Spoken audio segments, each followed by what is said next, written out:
بسم اللہ الرحمن الرحیم۔ اسلامی ریاست میں خاندان کی اہمیت۔ فہرست موضوعات تفہیم القرآن جلد دوم، صفحہ 610، سورہ بنی اسرائیل، آیات 26 تا 28۔ وآت ذی القربى حقہ والمسکین وابن السبیل ولا تبذر تبذیرا ان المبذرین کانوا اخوان الشیاطین وکان الشیطان لربہ کفورا وإما تورزن عنہم ابتغاء رحمت من ربک ترجوہا فقل لہم قولا میسورا۔ رشتہ دار کو اس کا حق دو اور مسکین اور مسافر کو اس کا حق۔ فضول خرچی نہ کرو، فضول خرچ لوگ شیطان کے بھائی ہیں اور شیطان اپنے رب کا ناشکرا ہے۔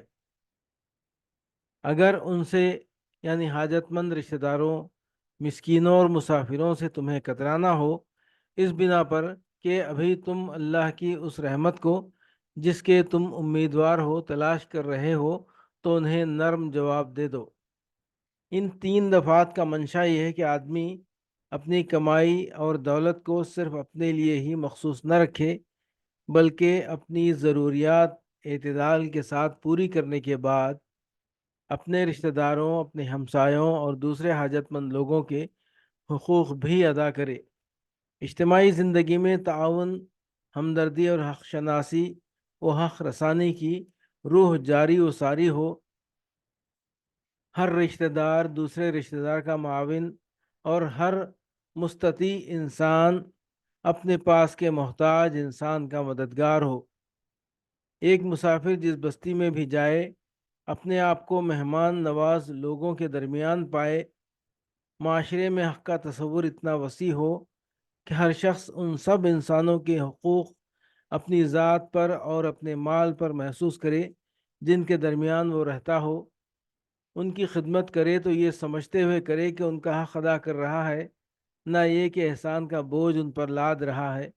اگر کسی کی خدمت سے معذور ہو تو اس سے معافی مانگے اور خدا سے فضل طلب کرے تاکہ وہ بندگان خدا کی خدمت کرنے کے قابل ہو۔ منشور اسلامی کی یہ دفعات بھی صرف انفرادی اخلاق کی تعلیم ہی نہ تھی، بلکہ آگے چل کر مدینہ طیبہ کے معاشرے اور ریاست میں انہی کی بنیاد پر صدقات واجبہ اور صدقات نافلہ کے احکام دیے گئے، وصیت اور وراثت اور وقف کے طریقے مقرر کیے گئے، یتیموں کے حقوق کی حفاظت کا انتظام کیا گیا۔